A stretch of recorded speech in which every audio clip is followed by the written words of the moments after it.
Bonsoir. À l'entame de sa communication, le président de la République a adressé ses condoléances les plus attristées au khalife général des Mourides et à la communauté musulmane suite au rappel à Dieu du khalife général des Baye Fall, Serigne Amdi Modou Mbenda Fall, et de Serigne Moustapha Saliou Mbacké, fils du défunt khalife général des Mourides, Serigne Saliou Mbacké. Le président de la République prend des décisions fortes pour redresser et moderniser la gestion des finances publiques. Après l'audit réalisé par la Cour des comptes, il est impératif d'agir vite et bien. Le chef de l'État exige un plan d'action clair et rigoureux pour redonner crédibilité et efficacité au système budgétaire et financier du pays. Il charge le Premier ministre de lui soumettre un calendrier précis pour appliquer les recommandations de l'audit. Un programme spécial de maîtrise des dépenses publiques doit aussi être proposé en tenant compte des réalités économiques et sociales et en s'inscrivant dans la vision Sénégal 2050. Dans cette dynamique, une nouvelle réglementation encadrera l'émission des emprunts de l'État et la gestion de la dette publique. Le ministre des Finances et celui de l'Économie doivent proposer, sous la coordination du Premier ministre, un décret sur les emprunts de l'État ainsi qu'un cadre organisationnel modernisé. Le gouvernement est aussi appelé à accélérer la digitalisation des systèmes économiques et financiers, à garantir la fiabilité des informations budgétaires et à mieux planifier les investissements publics. Autant de réformes qui visent une gestion plus transparente et performante. Mais cette transformation ne se fera pas sans dialogue. Le président veut des concertations inclusives avec les syndicats, le secteur privé et toutes les forces vives de la nation. Objectif: expliquer la situation, bâtir un consensus et assurer une mise en œuvre responsable et solidaire des réformes. Autre priorité affichée, l'accès à l'eau potable pour tous, surtout en milieu rural.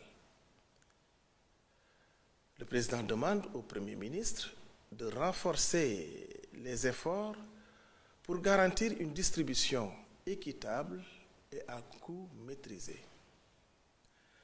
Un plan d'action global sera mis en place pour sécuriser la ressource en eau et moderniser les infrastructures d'approvisionnement.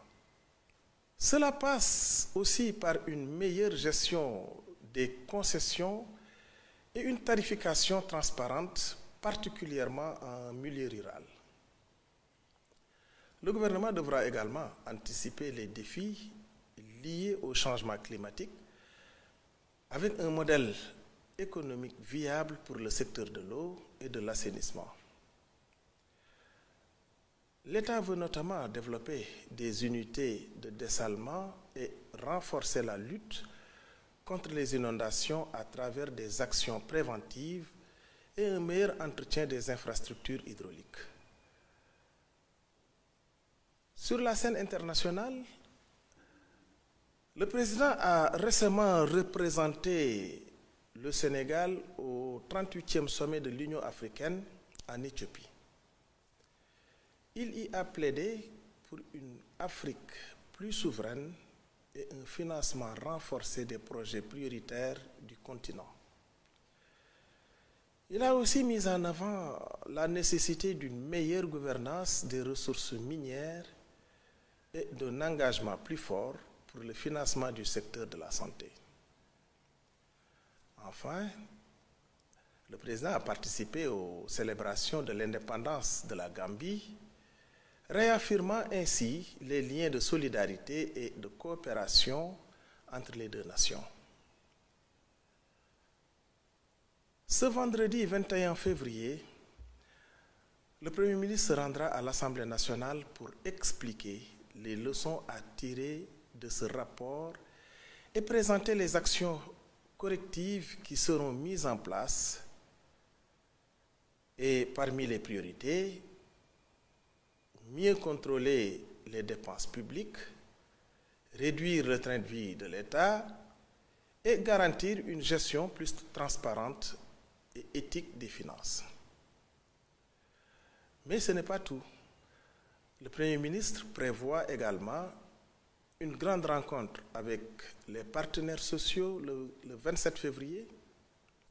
Cette réunion marquera le début d'un dialogue ouvert et inclusif avec l'objectif de mobiliser tous les acteurs de la société, les syndicats, les employeurs, la société civile, autour d'un même projet, redresser l'économie du pays.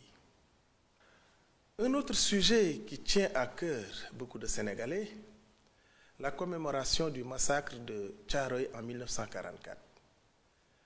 Le Premier ministre est revenu sur les chantiers mémoriels en cours, comme la construction d'un mémorial et la création d'un centre de documentation. Des fouilles archéologiques pourraient également être organisées pour localiser d'éventuelles fosses communes et faire toute la lumière sur ce tragique événement.